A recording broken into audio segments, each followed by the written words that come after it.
ಇತಿಹಾಸದಲ್ಲೇ ಮೊದಲ ಬಾರಿಗೆ 2026 ಟಿ20 ವಿಶ್ವಕಪ್ನಿಂದ ಆಸ್ಟ್ರೇಲಿಯಾ ಔಟ್. ವಿಶ್ವ ಚಾಂಪಿಯನ್ಸ್ ಮನೆಗೆ ಆಸೀಸ್ ಪತನದ ಹಿಂದಿನ ಅಸಲಿ ಕಾರಣ ಇಲ್ಲಿದೆ. ಆಸೀಸ್ನ ಡೌನ್ಫಾಲ್ ಹೇಗೆ ಆರಂಭವಾಯಿತು ಗೊತ್ತಾ? ನಮಸ್ಕಾರ ಸ್ನೇಹಿತರೆ. ಕ್ರಿಕೆಟ್ ಲೋಕದ ಅಜೇಯ ತಂಡ ಎನಿಸಿಕೊಂಡಿದ್ದ ಆಸ್ಟ್ರೇಲಿಯಾಗೆ ಈಗ ಏನಾಗಿದೆ? 2023 ವಿಶ್ವಕಪ್ ಗೆದ್ದಿದ್ದೇ ಇದೇ ತಂಡ. ಇಂದು 2026 ಟಿ20 ವಿಶ್ವಕಪ್ ಗ್ರೂಪ್ ಹಂತದಲ್ಲೇ ಹೊರಬಿದ್ದಿದೆ.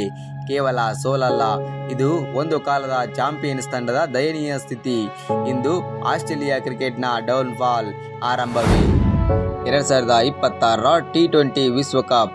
ಈ ಟೂರ್ನಿಯಲ್ಲಿ ಆಸ್ಟ್ರೇಲಿಯಾ ತಂಡ ಪ್ರದರ್ಶನ ನೋಡುವವರಿಗೆ ತುಂಬಾನೇ ಆಘಾತ ತಂದಿದೆ.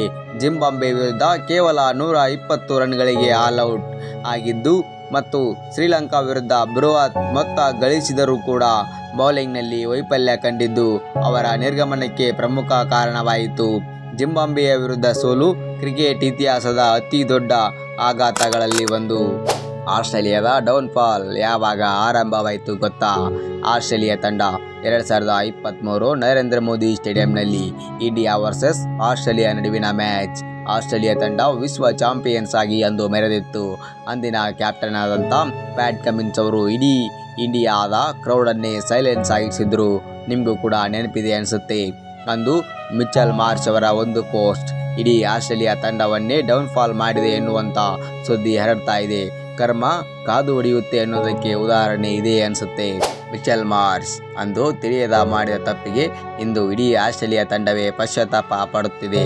ಹಾಗೆ ಕರ್ಮ ಕಾಡುತ್ತೆ ಅನ್ನೋದಕ್ಕೆ ಇದು ಒಂದು ಬಹುದೊಡ್ಡ ಉದಾಹರಣೆ. ಇದರ ಜೊತೆಗೆ ಆಸ್ಟ್ರೇಲಿಯಾ ಕ್ರಿಕೆಟ್ನ ಡೌನ್ಫಾಲ್ ಸ್ಟೆಪ್ 2 ಅದು ಬೇರೆ ಏನೂ ಅಲ್ಲ.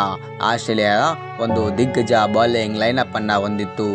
ಅದು ಜಾಸ್ ಹೇಜಲ್ವುಡ್ ಹಾಗೆ ಮಿಚೆಲ್ ಸ್ಟಾರ್ಕ್, ಪ್ಯಾಟ್ ಕಮಿನ್ಸ್. 2026 ಟಿ20 ವಿಶ್ವಕಪ್ಗೂ ಮುನ್ನ ಒಂದು ಕಡೆ ಮಿಚೆಲ್ ಸ್ಟಾರ್ಕ್ ಅವರ ರಿಟೈರ್ಮೆಂಟ್, ಮತ್ತೊಂದು ಕಡೆ ಜಾಸ್ ಹೇಜಲ್ವುಡ್ ಅವರ ಇಂಜುರಿ. ಪ್ಯಾಟ್ ಕಮಿನ್ಸ್ ಅವರು ಕೂಡ ತಮ್ಮ ಬೆನ್ನು ನೋವಿನ ಕಾರಣದಿಂದ 2026 ಟಿ20 ವಿಶ್ವಕಪ್ ಆಡಲು ನಿರಾಕರಿಸಿದರು. ಆಸ್ಟ್ರೇಲಿಯಾ ತಂಡದ ಡೌನ್ಫಾಲ್ ನಂಬರ್ 3 ಅದು ಬೇರೆ ಏನೂ ಅಲ್ಲ. ಈವಾಗ ಇರುವಂಥ ತಂಡದಲ್ಲಿ ಯಾವ ಪ್ಲೇಯರ್ ಕೂಡ ಫಾರ್ಮ್ನಲ್ಲಿ ಇಲ್ಲ.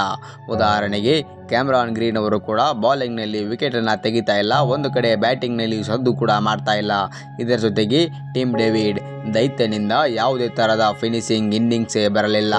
ಹಾಗೆ ಒಂದು ಬೌಲಿಂಗ್ ಲೈನಪ್ ಕೂಡ ತುಂಬಾ ವೀಕ್ ಆಗಿದೆ. ನಥಾನ್ ಎಲ್ಲಿಸ್ ಅವರನ್ನ ಬಿಟ್ಟರೆ ಯಾವುದೇ ಒಬ್ಬ ಪ್ಲೇಯರ್ ಕೂಡ ಸೀನಿಯರ್ ಬೌಲರ್ ಇಲ್ಲ. ಎಲ್ಲರೂ ಕೂಡ ಜೂನಿಯರ್ಸ್. ಇವಾಗ ತಾನೇ ಕ್ರಿಕೆಟ್ ಲೋಕಕ್ಕೆ ಎಂಟ್ರಿ ಕೊಟ್ಟಂಥ ಬೌಲರ್ಗಳು. ಹಾಗಾಗಿ 2026 ಟಿ20 ವಿಶ್ವಕಪ್ನಲ್ಲಿ ಆಸ್ಟ್ರೇಲಿಯಾ ತಂಡ ಹೊರಬಿದ್ದಿದೆ.